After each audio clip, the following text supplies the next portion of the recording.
Remembering actor Max von Sydow, from Bergman to Game of Thrones. Actor Max von Sydow, whose career stretched across 7 decades, died Sunday at the age of 90.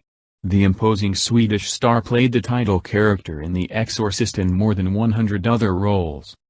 In his 20s, near the start of his career, von Sydow played chess with death, and lost.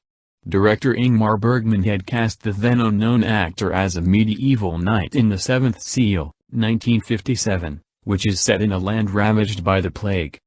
The knight tries to delay the inevitable by challenging death to a game of chess. The agreement is that his soul won't be claimed for as long as he can keep the game going. In real life, von Sydow kept the game going for decades, through a plethora of on-screen lives. 10 other Bergman features cemented his stature on the art house circuit, and dozens of roles helped make him into an international star.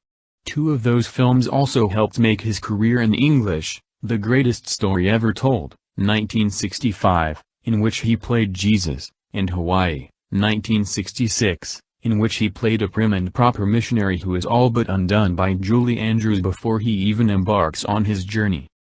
Though tall and handsome, von Sydow wasn't often viewed by directors as a leading man, and especially not as a romantic lead. His deep voice and stern aspect often led to his being cast in more severe roles. In his mid-40s, for instance, he played Father Marin, the frail, elderly title character in The Exorcist, 1973. As von Sydow aged, his craggy face and steely gaze made him much in demand as a flat-out bad guy.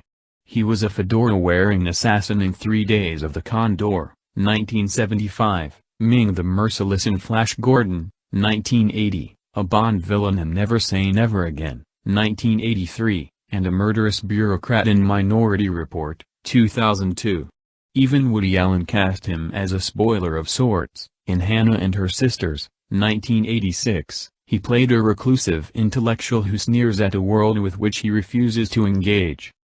But von Sydow also excelled in playing the diametric opposite of those dyspeptic souls, rugged farmers and working men overcoming hardship in such epic dramas as The Emigrants, 1971, and Pal the Conqueror, 1987, which won him his first Oscar nomination.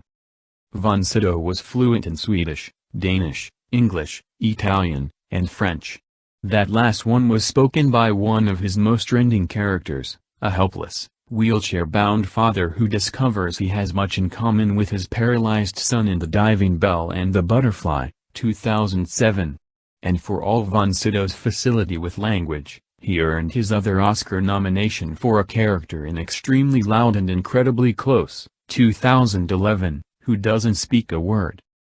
The imagination of Hollywood producers being less than boundless, acting's elder statesmen tend to be given mostly bit parts at the end of their careers, and von Sydow, who played old before his time, was no exception. But he invariably made his on-screen minutes count, whether guiding young Star Warriors in Star Wars: The Force Awakens, 2015, or stepping in as the Three-Eyed Raven to guide young Bran Stark in HBO's Game of